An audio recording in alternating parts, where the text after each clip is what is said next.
Assalamualaikum warahmatullahi wabarakatuh. Perkenalkan kami dari kelompok 5B. Di sini kami akan mempraktekkan skenario dengan tema klien berusia 50 tahun dengan diabetes mellitus dan kaki kiri harus diamputasi sampai dengan batas lutut.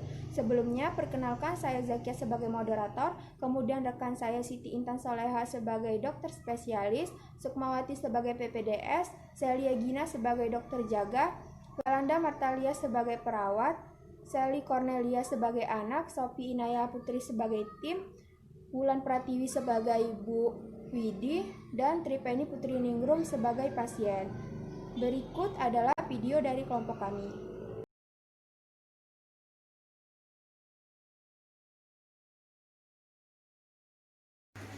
Alhamdulillah ya Bu, akhirnya Ibu sudah sehat. Hari ini sudah mulai beraktivitas. Iya nak, pokoknya kemarin yang terakhir Ibu sudah nggak mau masuk rumah sakit lagi. Meski tempatnya kata banyak orang nyaman, ada TV, kulkas, dan ber-AC, tapi tetap bagi Ibu paling nyaman ya tinggal di rumah. Makanya itu Bu, jangan lupa minum obatnya dan dijaga makannya. Ibu itu sebenarnya capek nak, sudah sampai sering Ibu nggak makan nasi, cuma ngemil takut kalau gulanya tinggi. Tapi kok ya nyatanya masih sering tinggi, padahal Ibu terus minum obat. Makan nggak makan tetap kok ya tinggi, ya lebih baik makan saja. Ya yang sabar ya Bu, lah Ibu begitu makanya sering masuk rumah sakit. Katanya terakhir, lah ini terakhir yang nggak pernah berakhir kalau Ibu tetap nggak mau jaga makanannya.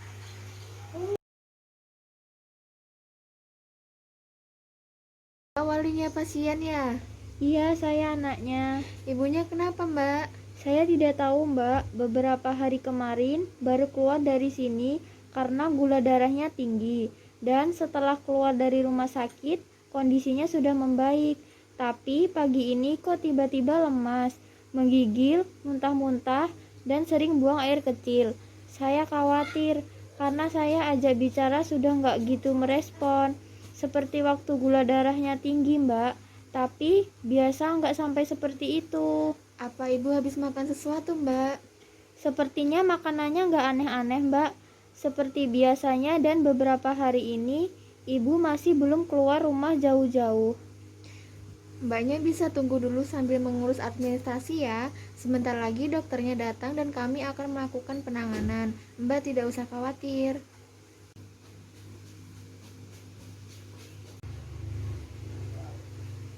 Ibunya kenapa? Pasien sebelum dibawa ke UGD mengalami muntah-muntah, dispepnia, lemas, menggigil, dan berdasarkan informasi dari anaknya, pasien baru keluar rumah sakit karena diabetes mellitus dok, dan sering gula darahnya tinggi. Anaknya tidak tahu kenapa pasien tiba-tiba seperti ini, padahal makanya sudah dipantau oleh anaknya. Darahnya dan tekanan darahnya. Kadar gula darah 30 mg per dl, tekanannya 140 per 100 dok.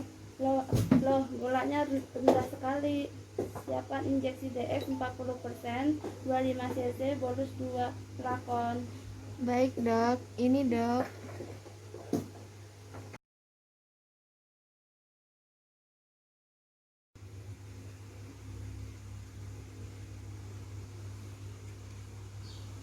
Setelah 30 menit, tolong dicek kadar gula darahnya. Kalau masih belum sampai 120 mg dl, berikan satu flakon injeksi ini 2-3 kali. Kalau sudah mulai membaik, pasien bisa dibawa ke kamar inap sembari terus dipantau kondisinya. Lakukan pemeriksaan labor. Hubungi dokter spesialis penyakit dalam kalau ada apa-apa, segera hubungi saya. Baik dok. Pak Sukini, pasien DM kamar 11A sudah mulai membaik luka kakinya. Gula darahnya terakhir 203 mg per dl. Hasil pemeriksaan labnya cukup baik dok. Hampir semuanya normal, tinggi kadar HbA1c dan leukosit yang masih tinggi, tapi sudah mulai mendekati normal. Dan pasien ingin segera pulang dok. Saya lihat dulu kondisinya ya. Kamar 22B, Ibu Markin, pasien DM yang baru masuk ke UGD kemarin sore dok. karena shock hipoglikemi. Ini data pasien saat masuk UGD dan hasil labnya, dok. Tetapi pagi ini kadar gulanya sudah tinggi lagi, dok, 338 mg per dl. Sebelumnya pasien makan atau minum apa? Informasi dari anaknya, pasien makan atau minum seperti biasa. Obat DM pasien, metformin dan glibenclamid diminum seperti biasa. Pasien punya riwayat hipertensi dan mah. Obat yang juga dikonsumsi captopril dan ranitidin. Tekanan darahnya berapa? 160/100, dok. Coba kamu analisis pasiennya dan berikan rekomendasimu. Dok, dari hasil laboratorium dan informasi tentang pasien ini mengalami shock hipoglikemi, tetapi kadar glukosa pasien sudah tinggi kembali selang kurang dari 24 jam. Dari rekam medik pasien, selama ini pasien sering keluar masuk rumah sakit karena kadar gulanya yang tinggi. Disampaikan juga bahwa pasien 2 hari terakhir hanya makan sekali sehari karena takut gulanya tinggi. Kemungkinan hipoglikeminya karena itu, dok. Jadi rekomendasi saya, terapi sebelumnya dilanjutkan dan pasien diberi penjelasan. Sepertinya tidak hanya karena pasien makan sekali, ada sebab lain. Sebelumnya pasien lumayan sering melakukan itu dan tidak sampai terjadi shock hipoglikemi.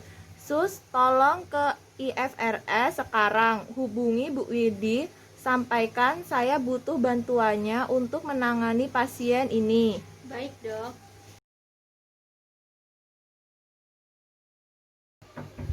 Assalamualaikum. Waalaikumsalam, masuk aja Mbak.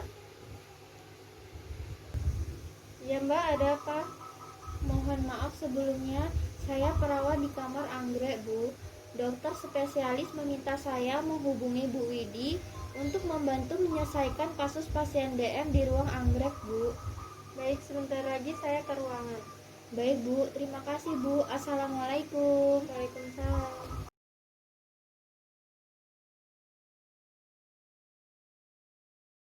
Assalamualaikum. Waalaikumsalam.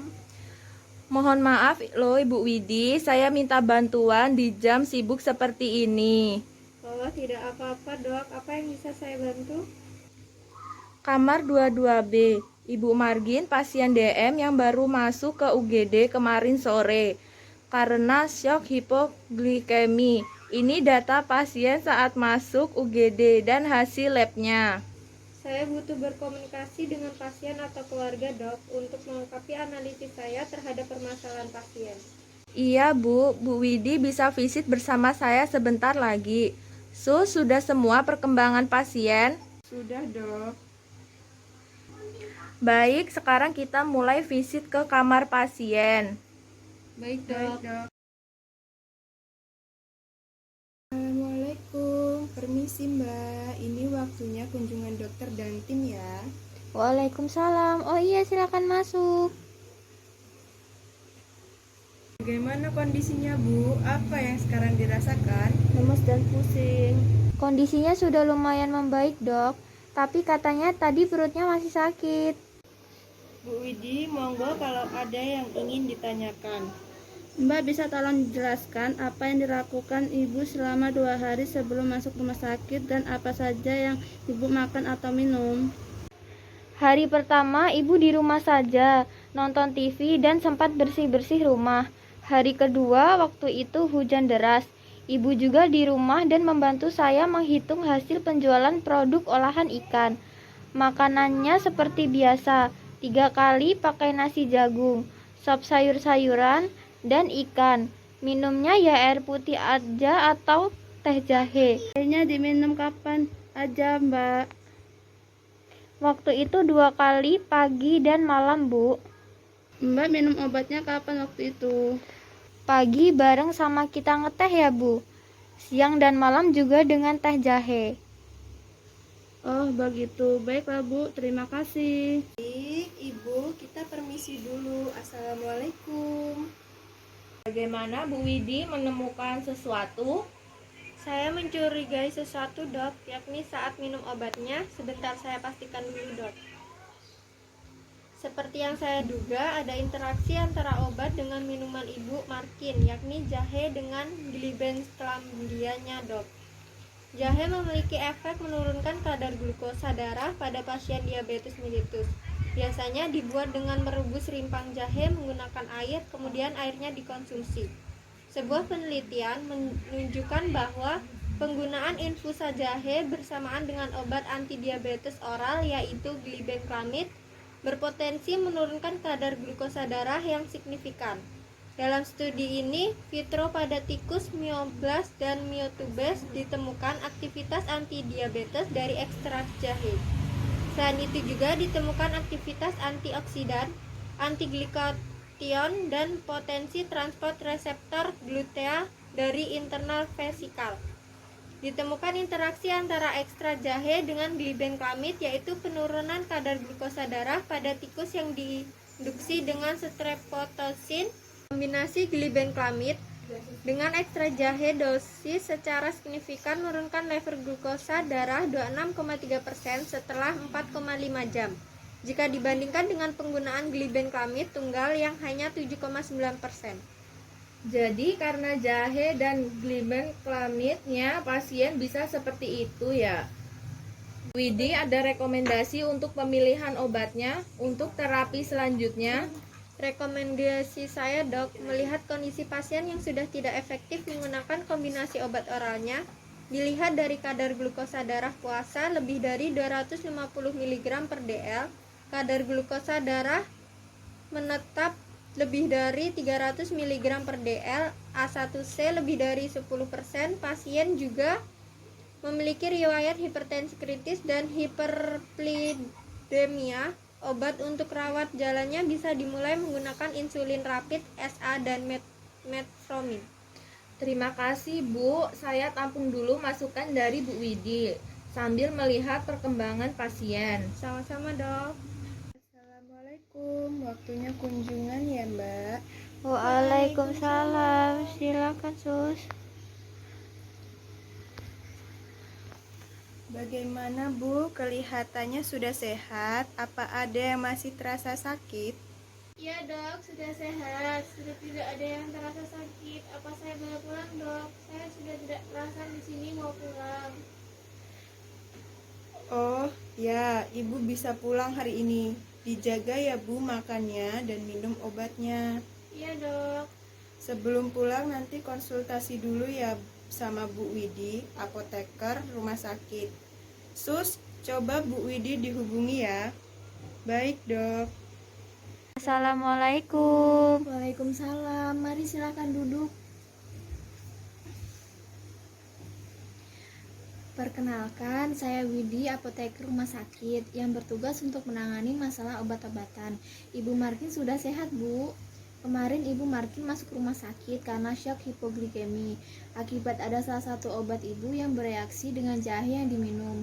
Lain kali waktu minum obat pakai air putih saja ya, Bu. Ya, Bu. Ibu masih boleh kok minum jahe atau yang sejenisnya kalau ingin minum, tapi diusahakan berjarak 1-2 jam dari waktu minum obat. Iya, Bu. Iya, ini Mbak obat yang nanti diminum saat di rumah. Ini metformin 850 mg, obat gulanya diminum 2 kali sehari setelah makan. Sesuaikan jamnya, ditambah dengan insulin 4 setiap 15 menit sebelum makan. Untuk hasil optimalnya, Mbak perlu beli alat tes gula darah sendiri di rumah. Bagaimana Mbak? Apa Mbak tidak keberatan? Berapa ya, Bu, kira-kira harganya? Sekitar 500-600 ribu Mbak. Tapi nanti kalau habis bisa beli isi ulangnya sekitar 100 ribu. Oh ya, nggak apa-apa, Bu. Lebih memudahkan, saya bantu jadwal minum obatnya ya Mbak. Iya, Bu. Jam 6 minum kaptropil, jam 7 suntik insulin 15 menit sebelum makan. Setelah makan minum metformin dan ranitidin. Jam 12 suntik insulin 15 menit sebelum makan. Jam 1 minum kaptropil. Jam 7 suntik insulin 15 menit sebelum makan. Setelah makan minum metformin dan ranitidin. Jam 8 malam kaptropil dan simvastatin. Ini jadwalnya Mbak, bisa ditempel nanti biar ingat kapan saja minum obatnya. Dan kalau perlu pakai alarm pengingat. Ya Bu, kalau begini lebih ingat, nggak bingung. Oh iya, untuk diet makanannya Ibu Markin bisa memasak bahan-bahan yang ada di brosur ini Mbak. Ini makanan yang baik dikonsumsi penderita DM. Belum jelas Mbak atau Ibu? Sepertinya sudah cukup jelas Bu. Baik Mbak, kalau sudah jelas dan tidak ada yang ditanyakan, silakan tanda tangan di form konseling sebagai dokumentasi kami bahwa Mbak dan Ibu sudah jelas tentang pemakaian obatnya. Baik Bu.